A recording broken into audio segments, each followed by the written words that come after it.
Welcome back to another episode of the Healthy with Heartland podcast. My name is Justin Freistadt. I am your host, joined as always with your favorite creative directors and co-hosts Simon and Shannon. How are you doing today? Good morning. Doing well. Another healthy day with Heartland. It's St. Patrick's Day. It is. Hope you're wearing your green today. So you might get pinched. I missed the memo. It's all right. You still have the rest of the day. Green towel. There you go. Very nice. Yeah, so before we get into today's topic, we'll be talking about the current events, inflation, commodity prices, how that's going to affect your food and supply chain.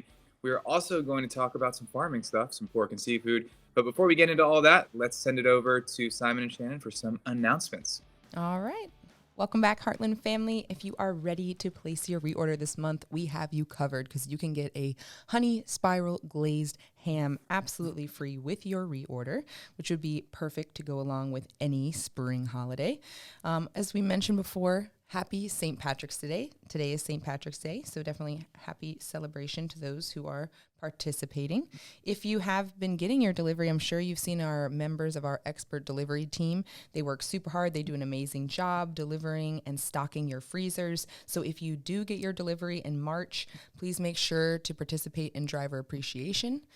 And a quick shout out to our driver, Keith. It's actually his birthday. So just want to give him a quick shout out. One of the freezer artists. You've probably seen him stacking your freezers. You definitely have. And there he is. So happy birthday, Keith.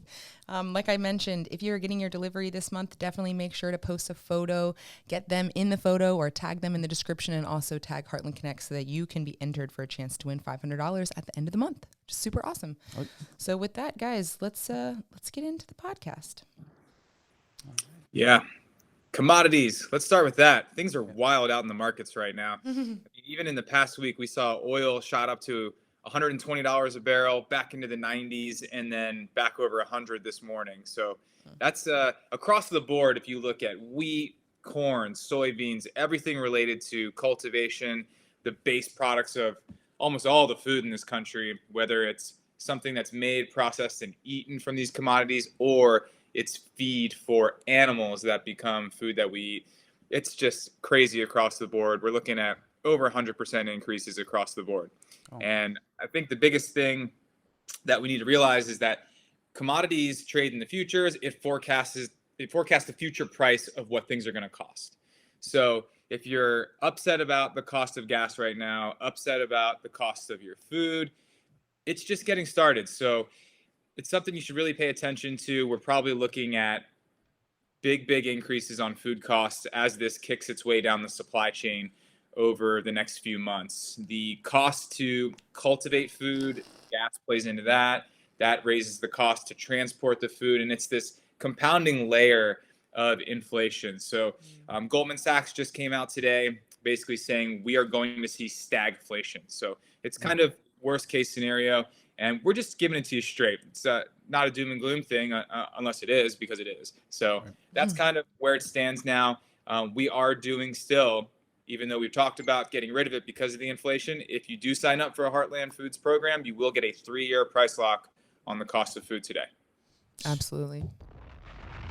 Where are they doing that? Yeah, that's a game changer. We talked about it last episode, but we talk about it all the time. Like, making a plan for your family, being able to budget it and, plan ahead over the next 3 years. Like, that's huge today and, every day. Yeah, absolutely. Justin, you mentioned, I don't know if it's actual stagnation or stagflation. Like, do you know what that is? Yeah, it's like hyperinflation. It's just like where everything's going the wrong direction. There's normal inflation. The Fed targets a 3%. Inflation moderately is good, right? We want to see wages go up. We want to see your home values going up. But when the cost of everything goes parabolic, wages don't keep up with that. And the cost of everything becomes a big burden on the consumer. And then they start pulling away their discretionary spending. They travel less, they go out to dinner less. And that starts to basically cause the unwinding of an economy. So it's a very real thing when you have big inflation spikes. The only thing that you can really do to tame that is to raise interest rates. Well, what will that do? That will make it more expensive to borrow money, which will hurt asset values. So it's kind of a really tough dynamic that unfortunately I don't really see a good way out of right now. Wow. That's great. And in your knowledge, has this ever happened before I was going to ask this that. way? Yeah, it happened in the 70s. Okay. Yeah, there were gas lines. Mhm. Yeah, things were just completely out of control. I mean, it was before my time, right? I'm an 80s baby, but Yeah. you read about it, and from what I can tell, a lot of people who went through that said that's basically what we're about to live through. Right. Wow. But for us that are 80s babies, 90s, you know what I mean, millennials, all that kind of thing, this is the first time we're kind of experiencing it other than like 2008. And this is A little different. Yeah, right. Yeah, totally different. 2008 was a bubble of mortgage-backed security crisis. Basically, you could just keep buying homes, and there was very poor underwriting. And we're not in that situation at all now. You're seeing a huge increase in home prices because of constrained supply. There's not enough houses for the amount of people that want to buy them, and the cost to build because of commodities, lumber, like everything. Is increasing. So that's increasing the cost of homes on top of it. And that's increasing the cost of a used home because they're in demand. And the same thing with the cars. We shut down the economy in 2020. That's why we have semiconductor shortages. Like, everything's out of whack. And it's just coming out of, there's too much money that's been thrown into a market where there's not enough supply for what people want. And it's just causing a major increase in just all asset values. Wow. Yep. And as we said, I mean, that's increasing everything all the way up to your food. Right. So, I mean, everyone's feeling it. Yeah. Yep. So that's the lay of the land. That's what's going on in the economy. And all you can really do is focus on being fiscally responsible. If you own a home, just keep it. It will help, keep you ahead of inflation. And the more assets you have, the better off you are. Stocks have been getting crushed. So maybe start buying in those, maybe dabble in a little bit of Bitcoin, which has almost been cut in half. So, there are some things to buy to hedge against inflation, and there's just no substitute for, cooking at home more and just being more fiscally responsible with how you spend your money. Food is the second highest expense behind housing. So if you can, get really healthy food, lock in a low food cost with Heartland Foods, commit to cooking more at home, that in itself will save your family money right there. So you're not going out paying the crazy inflated costs to go to a restaurant or what you're going to see in the pricing in the grocery stores. Wow. And Justin, and you always hear buy the dip, and I guess that's kind of like what you're referring to. You go a little bit into why that would be a good idea. But do you, in your knowledge of what you've been reading and what you kind of know, do you think it's going to go even lower? Like, should people hold out, or should is now like the time? I mean, you never know what the right timing is, right? Can it go lower? Of course. But if you're buying, the stock market at a 10% discount right now, I feel like that's mainly because of rising interest rates. Right. That's kind of priced in. But, this is not financial advice. I am not licensed to talk about any of this. Yeah, right. So that's just kind of what I see. But, yeah, I mean, from the food side of things, I think you're buying the dip right now if you buy Heartland Foods, because we have smaller supply chains. We are not as affected by all these problems as the big commercial supply chain. So if you're looking at, meat prices up about 20% in the grocery store year over year, and we've only raised our prices 2.5%, just signing up for our program is buying the dip. It's getting last year's pricing. Yep.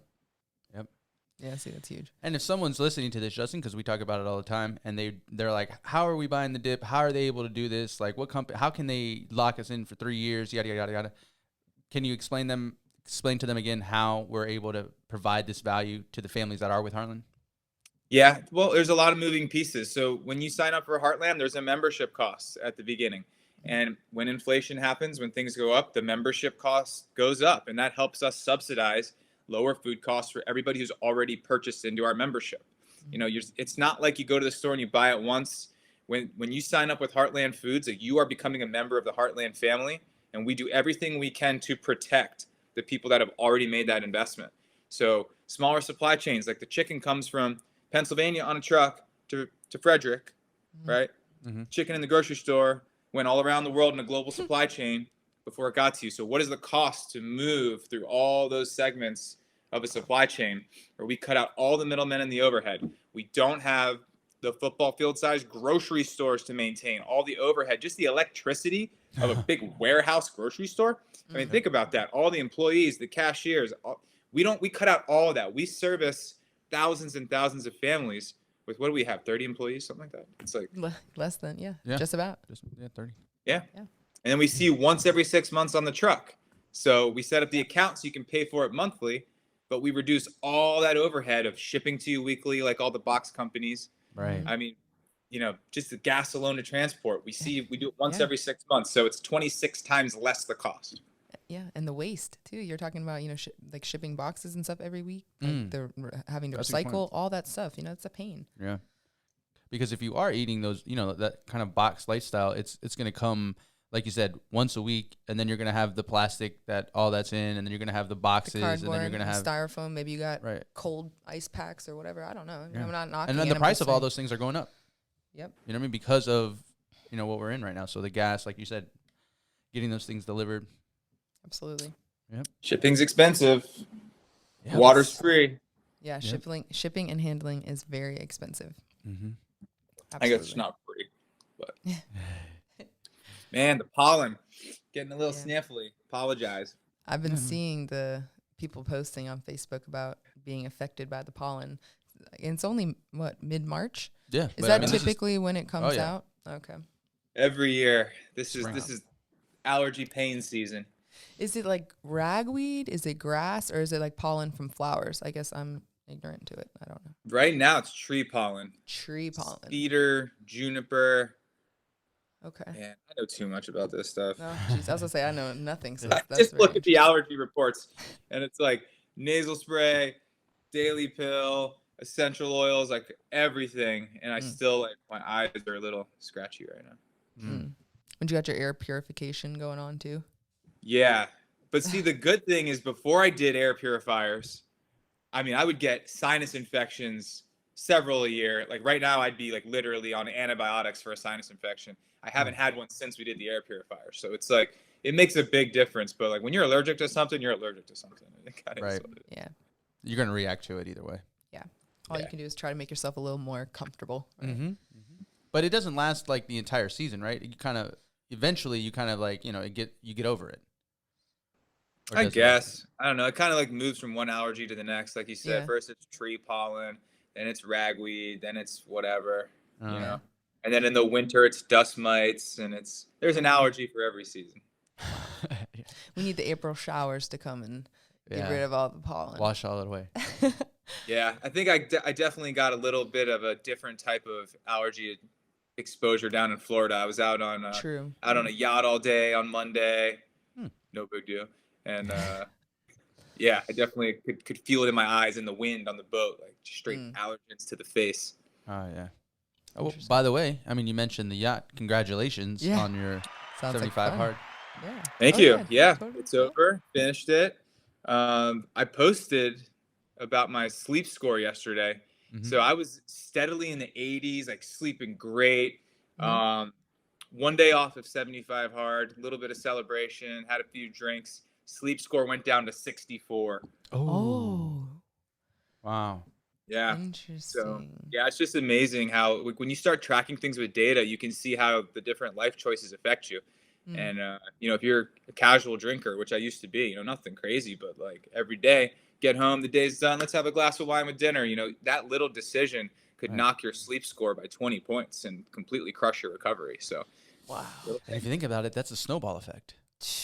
Right? Because if you do it again the next day, it's like it keeps getting even worse. Not even that. You ruin your sleep, right? Then you're already not recovered. So the next day that you wake up, your body's already tired, in this, it's in a stress level, sort of state. And then from that, it's like you're really not recovering. You're just adding more stress to it, and you've never really recovered. And then, like you said, if you did have another glass of wine, thinking like, hey, this is going to calm me down, you just fall into a snowball effect. Yeah, I didn't see the post, Justin, but I guess what did it affect most? Was it like the deep sleep, the light sleep? Was it like a little bit of all of them, or like did it affect one category more than the other? Well, so I'll show you real quick in the screen. Hopefully you can see it. The scores. Oops. There we go. There we go. Okay. So yeah, when I was away, 64, 61, and then the last 2 nights, 87, 84. So number one, being in my perfect Caraco grounded mattress. That helps a lot. Air purifiers in the bedroom, thermostat exactly where it needs to be. Like when I'm at home in my environment, no alcohol, took my sleep supplements, dialed, right? When I went away, I kind of was like, okay, let's see what happens if I just get rid of all of it. I'm not going to take any sleep supplements. I'm going to eat some bad food, enjoy the end of 75 hard, celebrate, have some drinks. And man, it really crushed me. But yeah, if I look at the benchmarks here, so I basically didn't get into deep sleep or REM. I was in almost all light sleep or awake. So, yeah, big difference. And then Tuesday night was the worst because I was flying out early, so I only got like 5 hours of sleep. Look how bad this data is. Oh, wow. Yeah. Yep. Compared to, when you get a great sleep score, you can see in the benchmarks, you're basically, I have a hard time with the REM, so didn't really get into it this night, but at least my deep sleep was where it needed to be, and it was more regulated. I barely got to the REM goal. 15% is the minimum you want. So, but yeah, start tracking this stuff, and you'll start to learn. You can adjust things, and that makes you believe too. Same thing with the InBody. When you see the data of like, okay, do protein supplements work? Well, see if you start taking it and you see changes in your data. Do the sleep supplements work? Well, look at the change in the data. So that's kind of how you can prove to yourself what works and what doesn't. Yep. That's a good point. Absolutely. Yeah. Sleep's one of those things. I mean, sleep, but then you even mentioned, a little bit of alcohol, and then, a little bit of enjoying yourself when you're kind of going out, and then, you don't know what the restaurants or whatnot are putting in the food. So like you said, as long as you have that, that one area where it's like you're stress-free, like at home, like where you have, everything kind of set up, you're going to go out, and it's like you said, the 80-20 rule, right? You're still going to enjoy yourself. You're still going to go out. You're still going to be human. Yeah. But then when you come home, you know what I mean? Then that's that time to kind of detoxify and get back into it. I was listening to the Rogan podcast, and he says he does that same thing. Like he'll go out with his friends, he'll have carbs, weekend, all that kind of thing. Then on Sunday, fast all day. He'll fast all day, and he'll be back on his diet on Monday. Yeah. And, for active people or, somebody that really is watching their diet and all that kind of thing, it's not going to do too much damage. Right. If you're already kind of in that, like, peak state, or like how Justin was just doing 75 hard, you had, like, 75 consecutive days of doing stuff consistently, and then you have a weekend. It's like, okay, you're going to be a little bit out of whack, but you do a couple of right things, you get back on track. It's going to be a lot easier than, being inconsistent for a larger period of time, because you got to live. Yeah. Yeah. I mean, we can speak to that. Yeah. But yep. Awesome. So, I mean, we were talking about, last podcast about, the beef industry and the poultry industry. And then, we were just talking about, sleep and how food can affect your diet. What we kind of wanted to get into as well on this podcast is the pork farms and the seafood that we essentially use. Yeah. And Justin, I don't know if you want to kind of take it over and kind of just mention, what's the biggest differences between, Cheshire Heritage Farms pork and, your commodity farm pork. Yeah. Lots of differences. Pork's one of those things, kind of like the cows, if you hang out around them a little bit, you start to realize just how smart of an animal they are and how similar they are. I'm not even going to say it because it's like weird to think about, but humane animal handling is extremely important. And in the big pork producers, these animals are in what's called gestation crates. And they are basically confined. They don't move their entire life. And all they can do is just lean forward, eat some food. And that's the life. It's extremely inhumane. They're very miserable because pigs are very social creatures. They like to run around, play with the pigs. Like I have customers that have potbelly pigs as pets. You hang out with a pig, it's just like hanging out with your dog. I mean, they're very intuitive, cool animals. So it's extremely important to me that in the circle of life that animals, even if we're going to eat them, that we treat them fairly. Like an animal should only have one bad day, and they shouldn't even see it coming. So it's about raising them in an environment that's free and enjoyable and stress-free. And then when it's time to go to harvest, we do it in a very humane way. So those are things that Cheshire does that is absolutely not happening in the commercial supply chain. It's essentially supporting the torture of animals if you buy your meat from the grocery store. So that's first and foremost. But then it comes into breeding. We've got hundreds and hundreds of different breeds of these animals. They all taste different. And what's happening in the commercial supply chain is they are selectively breeding and using technology to get a certain result in the breeding. So you're not even really eating a natural bred animal anymore. And what they've done with pork is they've bred them to be whiter in appearance and color to try to compete with chicken, because there's this bias to white meat. So what that does is it basically breeds all of the fat and flavor out of the pork. It gets rid of the oleic acid. It gets rid of all these health properties that make pork good for you.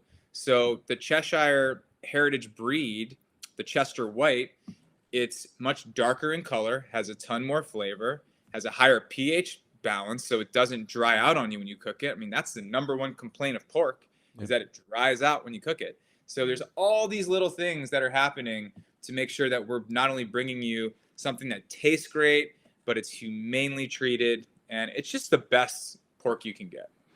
Yep. Yeah. We hear so many people talk about, they don't eat pork because, a lot of the pork, as you mentioned, has been like ruined because of, essentially what the pigs are eating, how they're being treated. And like we spoke about with, beef, essentially all those hormones and stressors are then, they're caught in the fat of the pig. And then that's essentially what you're eating, is that stressed out, like filled with all kinds of different chemicals and stuff like that pig, for lack of a better, phrase. And with the Cheshire pork, like you said, it's clean, right? So a lot of people really will transition from not eating any pork to maybe having a little bit of pork. Bacon is in its own category. Most of the time, people are just like, like bacon is its own thing. Like I feel like bacon makes everything better, but that's just my opinion. Yeah, and you mentioned oleic acid. So I guess that, Jen, oleic acid, I guess it's one of the fatty acids that's like, like really good for you in your body. Yeah. I feel like I think I've heard that you can find it in like olive oil. But I heard that the thing with olive oil is actually that it can actually even oxidate. So the best place to kind of get it as well is like in your food that you're eating. And Cheshire pork is higher in oleic acid than. I was thinking linoleic acid. I don't know. I don't know a lot about the one you're speaking on. Yeah, I believe it's an omega-9 fatty acid. Just so you know, like what it does, it's basically associated with lowering bad cholesterol and increasing good cholesterol. Exactly. Which is what everyone wants. Yep. Absolutely. Yeah. The healthy fats, right? Mm-hmm. The omega-3 to omega-6 ratio, because I know that's super important. Yep. Absolutely. So yeah, if you are interested in, cleaner pork, Cheshire and Heartland Foods is the way to go. If you are, a Heartland family member and you're not eating much pork and you didn't know, that Cheshire Heritage Farms is, this clean product, you should definitely try some. We love it. We have it all the time. Yeah, and you talked a little bit about like the flavor of it and, how it's clean and how the animals are treated and what they eat and stuff like that. But also, too, like the color of the pork is a lot darker in color. And typically when you see pork in the stores, it's almost like white. It's almost the same color as like chicken. And that's kind of what Justin was speaking to, where they bred out like the fat and the flavor. Mm-hmm. And all the Cheshire pork, from the bacon to the pork chops, their pork shoulder, their pork belly, all of it has that deep like purple kind of hue, that dark pink color. And I think it really just speaks to the quality of it, because you can see the difference without even tasting it. But tasting it, you can really tell the difference. Yeah, I just pulled up the pork, the other white meat. Mm-hmm. It's, I guess it was, like Justin mentioned, it's an advertising slogan. I guess that's how it kind of came up, to be able to. It was like basically a marketing term that is eventually, like you said, tried to rival chicken. So that's, I love finding out, like the sugar thing and, about how beef is bad, all these kind of things where you find out that it's really just like some sort of advertisement or something like that, where people are, what is it, epidemiology again? Yeah. Yeah. Oh, epidemiology. Yeah. Mm-hmm. Where, people are just, they'll say things probably not even backed off of science, and it's really just to sell products. Yeah, you're just conditioned by your environment, and how you were raised, the things that you read and like subject yourself to. But luckily nowadays, we have articles, we have research, we have podcasts, we have authors, and a lot of different areas to take information from where you can, make your own conclusion. And I feel like that's why we talk a lot about these different topics on the podcast, is because it's so important to research it for yourself and to be aware of the topics, and to know the right questions to ask, because we talk a lot about that too. Yeah, I was going to mention the farmers, or go to the farmers, right? I think it's the slogan is farmers over pharmacies. Yeah, I like that. Yeah. I like that. Yeah, what's crazy is like you can find an expert to support anything, right? Yeah. I mean, you'll find True. different people swearing the exact opposite things. So that's why it's important to test, verify. Mm-hmm. That's why I like getting the data from technology and also doing an audit of how I feel, Yeah. But I mean, the proof's in the pudding. Like, eat some Cheshire pork, and if you think it's not as good as the grocery store pork, let me know, because I'll take it all back and give you a refund. Yeah. I feel like on the podcast we should do one of those, like, where you can try. Yeah, we should do that. Like, like grocery store brand pork, and then try your heritage A pork pork chop and and a see, piece of and, bacon. and don't have it labeled, but know which one it is, and just Have to guess. Maybe we should do that, a taste test. Yeah, because I mean, Blind taste testing, yeah. A pork comparison. Oh, We should do it with it's- beef too. We should cook a store burger and one of our burgers, because you watch this store, one go yeah. like shrink up. But when it comes to the pork, I mean, there's no comparison. There is no comparison. There's no at comparison. I had like the bacon, the pork shoulder, the pork chops. Yeah. I mean, even the 4-ounce little all. The pork loin, cutlets. the pork tenderloin, everything is like phenomenal, out of this world. It's so good. Yeah. Juicy. I'm big on those tenderloins. Oh, So good. tenderloins, Oh. so good, so easy to cook. They're always delicious. Tender. Oh, Like, melt in your mouth. It's so good. absolutely. Some of them are already pre-seasoned too, so it's. Dude, can you guys tell we like this stuff? You think we like it? I don't think we like it at all. Yep. But definitely. Yeah, that's a huge one. Yep. The other one too is seafood. Yep. Absolutely. Seafood's one of those topics, and we talked a lot too about like sustainability and the sourcing of seafood and the importance of, knowing where it comes from. And what is the documentary that we talked about? Seaspiracy. And remember, I have a thing pulled up here, and it's like one of their stats, or one of the things that they said was the oceans will be empty by 2048. Yeah, 2048? at the current rate of fishing, yeah. Yeah. Holy moly. Justin, when you hear that, like, how does that, like, what does that mean to you, and how does that make you kind of feel? Like 2048, that's in our lifetime. Well, the big elephant in the room there is that the ocean sequesters 93% of the heat that we produce as humans.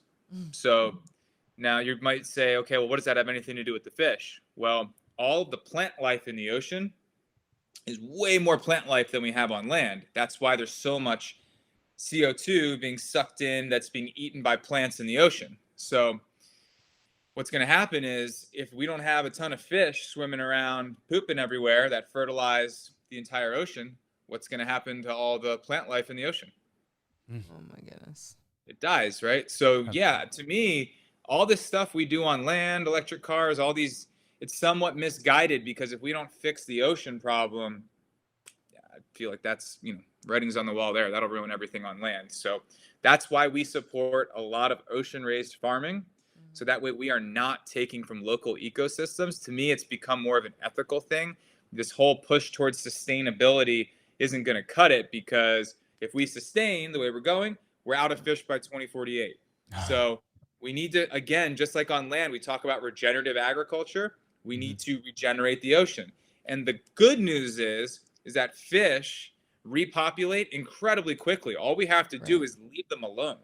So that's why we do the ocean farming. The ocean raised cobia is just phenomenal. It has higher omega-3 density than salmon. So if you're one of these people that like has to have your wild caught salmon, I really think you should try the cobia, because then you can ethically not take from the ocean and still get all the omega-3s that you're looking for. And it's so good. It is one of my absolute favorite things from Heartland Foods, hands down. I think there's at least, once a week, if not once every other week, there's a post in the Heartland Foodies group. If you're not a member, you should definitely go join. We're on our way a recipe. Yeah, there's always like a person either asking how do I cook it, or people saying how they cooked it and how much they enjoyed it. Yeah. Because it's such an easy, fish tacos, or just by itself, like how we enjoy it with just a little salt, or I've seen it with like a lemon caper sauce. And sorry to cut you off. No, I think you were going to say no, that. No, I think we just passed 3,000 members on the Heartland Foodie group. Yes. So we're super Yes. excited about that. But no, there's amazing recipes on there. I've seen probably like 3 in the last week, and it's so good. Like right now, we've just been eating it with salt, the Redmond's real salt, and like I cook probably like 10 to 12 fillets at a time, and I just keep them in the refrigerator because I'll eat them cold as a snack. Yep. Might sound gross, but it's delicious. Yep. Like it's amazing. Have you tried making ceviche with it? Oh No, but that sounds really good.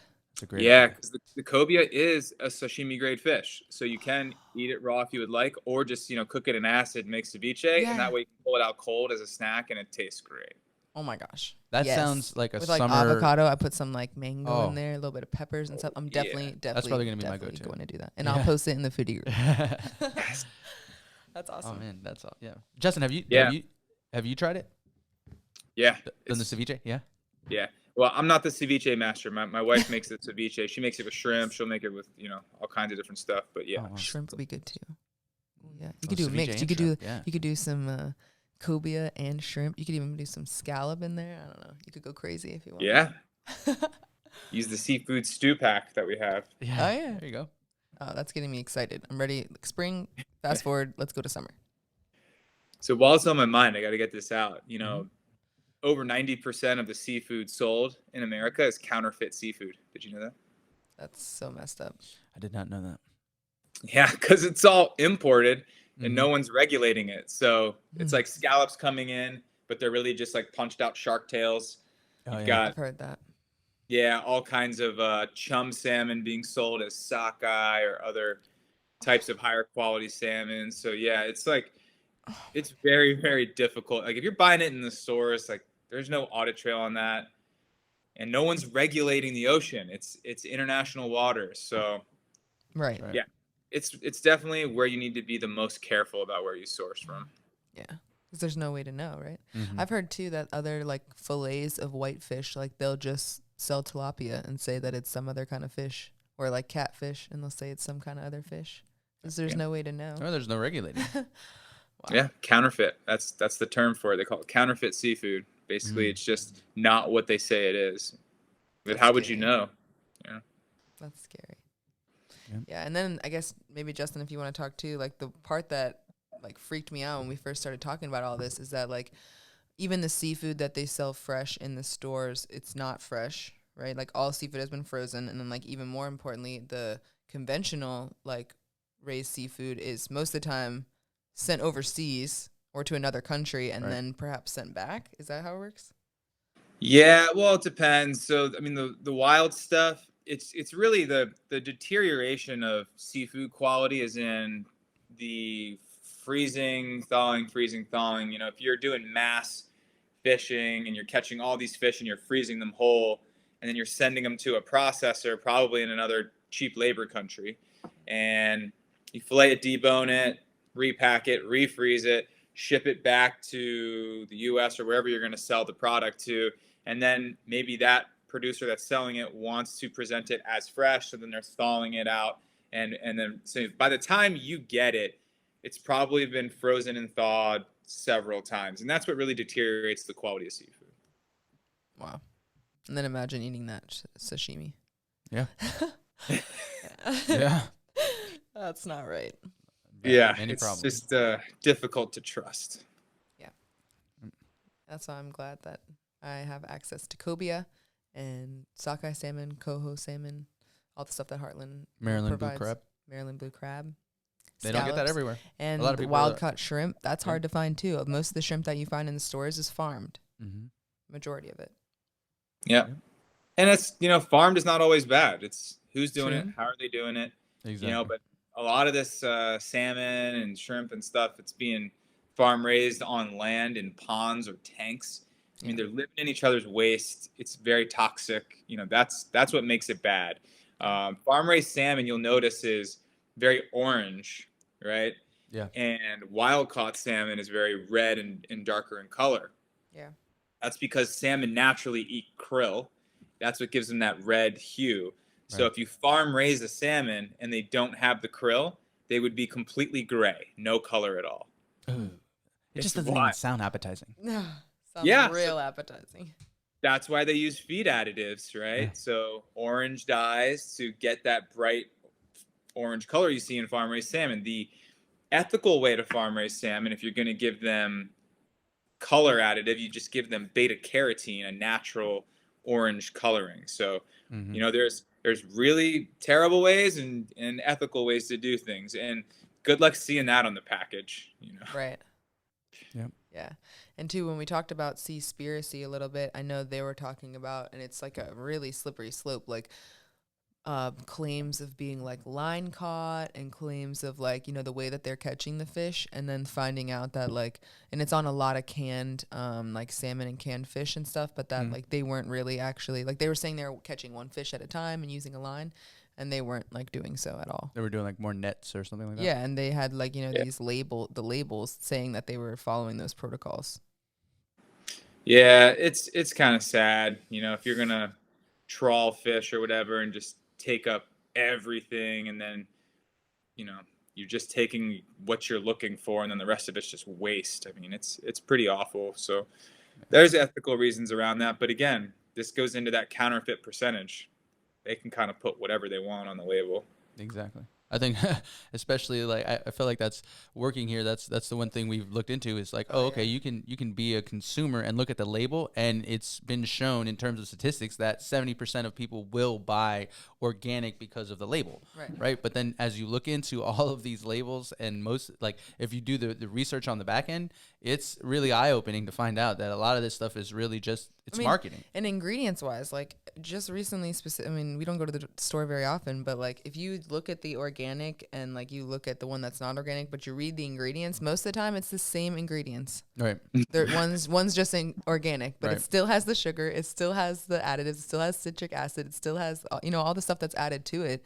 So, you know, what's really the difference? Are you buying it just because of the, you know, the green USDA on the front, or like those marketing terms just make you feel more secure? You know, I don't know. And again, that's the epidemiology. Yeah. And when you think about it, like you mentioned, you know, like the additives that they add in, a lot of times they have to do that to preserve it. Like sodium phosphate, I think, is one that they put on beef, or citric acid's another one. They use xanthan gum, guar gum, lots of additives and because things it's going to be on the shelf. They don't know for how long. Yeah.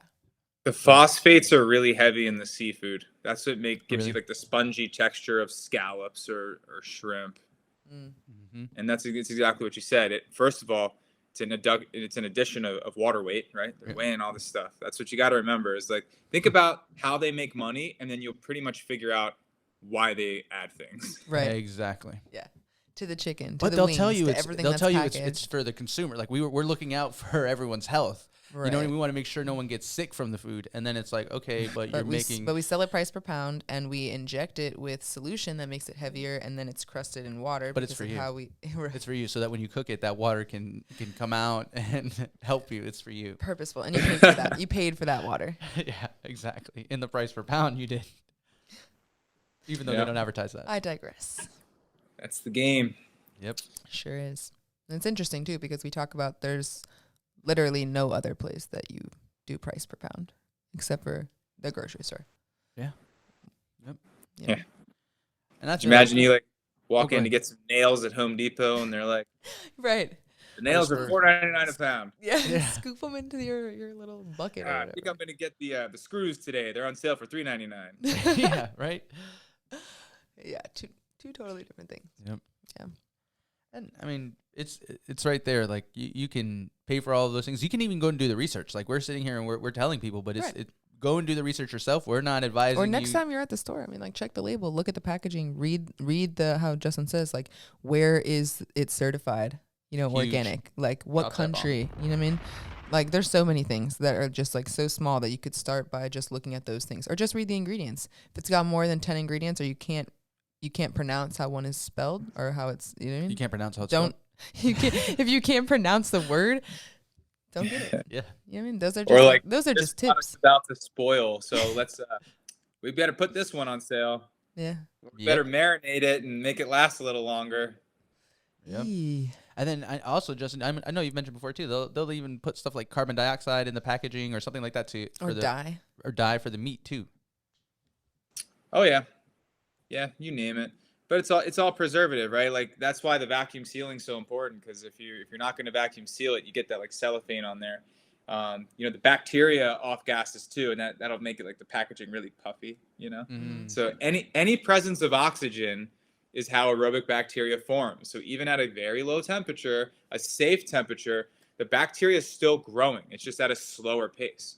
This is why it's like, I want all my food vacuum sealed, flash frozen at the point of processing. When I take it out in my kitchen, like that is as clean and safe as it's ever going to be. I mean, it's just knowing how bacteria works. Like I just don't mess with fresh. Yep. Yeah, Yep. It's dangerous. true. You know what I mean? It's super dangerous. Just think about it. If you leave a piece of meat out on the counter all day long, it's going to start to, bacteria is going to start to grow. It's not going to be good for you. Or like Justin said, if you don't know how many days it's even been sitting there, Right. Right. It's like, think about the mentality, right? You bring it home, you put it in your fridge, and like instantly in your head, you're like, it's on a clock. Yeah. And after like a couple of days, you're like, I can't eat it. Yeah. Yeah. Well, how long do you think it was sitting like that refrigerated before it got to you? Yeah. Exactly. So true. That's really true. Yeah. Definitely. Weeks. Yeah. At least. Because it had to go, like you said, you had to go from the farm, and then To the let's say processor. we're on the East Coast, right? So Oh, there gosh. probably aren't many farms Midwest, it drove all the that way are all the here. way here. Then it sits Had to on get the counter, unpacked and at there's the a lot grocery of other store. stuff. Yeah, Jeez. that's a long time that it's just sitting there. We could talk about this all day. Yeah. Oh, goodness gracious. Anyway, So yeah. it's good stuff. Yep. It's good stuff. I think we need to do like a deep dive into those, like those marketing, like we said, like the pork, the other white meat, and the one about beef and those kind of things. And because I'm that type of person, like I I don't know. love. Next time we go to the grocery store, I'll take some pictures of some labels, and maybe we could do a whole episode on it because I think it would be really interesting. Yeah. And just like things that like you're like, oh yeah, no, like it says antibiotic free and it says sugar free and all this stuff, and you turn it over and there's like 6 grams of sugar in the nutrition packs. You're like, what? But you would never know. You're like, it's totally healthy. But that's also I a do the preservative, same isn't thing. it? Yeah, Sugar, as sugar, well, yeah. right? Exactly. So that's how they'll kind of slip it in there, and they'll kind of hide it as well. So they'll add a little preservatives, a little sugar, and what's that doing to your body? Yeah. Well, there's no sugar, guys. It's just dextrose. Oh, Dextrose, right. that's right, It's right. chemically It's the other word. made engineered sugar. Yeah. Yeah. Wonderful. And sugar has I'd a rather have the million real different stuff. names. Yeah, that's true. And Shoes. they get you with that one. Yeah. And we could talk about maltodextrin. We could talk about MSG, monosodium glutamate. We could talk about a lot of different other preservatives and additives. We had a thing where we weren't doing any sugar, and we looked at, we were looking at everything, and we looked at toothpaste. Yeah. And there was sugar in toothpaste. There was sugar in Listerine, all like kinds of stuff. gum, any kind of mints, like all that stuff has sugar. Unless you're buying like a sugar-free, version. Like Spry makes That's some, the food chemist behind the product. Yeah. They're like, well, we want people to buy our toothpaste, so we better put some sugar in it and make it taste good. Yeah. Right. Like I'm trying to brush my teeth, That's not it. put sugar on them. All right. Like And I don't care how it tastes either. Like I'll do the natural ones. Like Yeah. I was so like you it really amazed have me. to go out of your way, like incredibly, Right. to like protect yourself against those certain things. Like if you are doing a no sugar diet, or you're doing a 0 carb diet, or you're doing a no preservatives or no additives, or you're allergic to a certain additive like maltodextrin or whatever, the certain sugars that they're adding, you have to go out of your way to like find those products that will actually fit like your needs. Yep. That's This why is why almost everybody that thinks they're doing a keto diet is not. No, it's dirty keto, or it's some sort of like, you know what I mean? Yeah. It's so unfortunate because the majority of stuff, like you can have all different animal products on keto, on carnivore, on all that stuff, but the contamination of the processing and like the chemicals and like not even, That's why I say don't all get the me time. started. People say quality, you can go, quality doesn't matter. For me, that's the first thing, because the quality does matter. The farming does matter. The way that they're doing it, the preservatives they're adding. There's all those literally things 3 matter. bacons that I found that have no sugar added. 2 of them we carry, Leedy's and Applegate. And the other one I think is like Peterson or something. But and I've done research for weeks and weeks, and there's only 3 brands that I could find. So if anyone else has another brand, put it in the comment section below because I would love to know. Or comment below where the craziest place that you found that there's sugar, like in an ingredient where you were like, I had no idea that there was Yes. sugar in this. And Love if to you hear found that one, too. I'd love to know, Yeah. because I'm still looking. I'm looking at everything, and there's literally sugar in everything. We're becoming hyper nutrition label aware. Oh yeah, you have to be though. Yeah, you have to really be. do.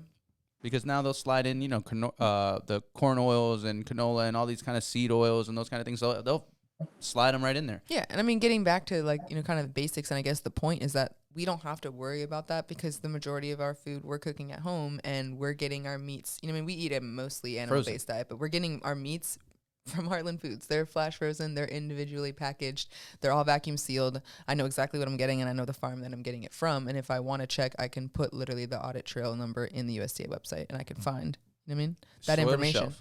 So I feel great. That's right. It's what you can prove. All right. That- I think that was from training day. It's not what you know, it's what you can prove. Yeah, but it's, Don't quote me. It's so Great true movie. in the world that we live in today. You know what I mean? You really don't know unless you know. That's right. So, and your food is not something to mess with. So, Absolutely. I mean, guys, I think that could wrap it up. I think we have like 4 topics that we have coming up for one of the next podcasts because we've talked about a lot of great things today. And we're definitely going to be back next week. And Justin, too, if you want to talk about Monday's meeting, I know we're going to have another top tier mastermind meeting. Before you send us off, if you want to just, touch on that. Yeah, I'm really excited for this episode Monday night because my entire 75 Hard support group is going to be on the Zoom. So you're going to get to hear from the entire group of people. We all started 75 Hard on the same day, and we had an Instagram group. And it was just a support group. We all went through a ton of different things together, and all of us started together, made it through, got it done.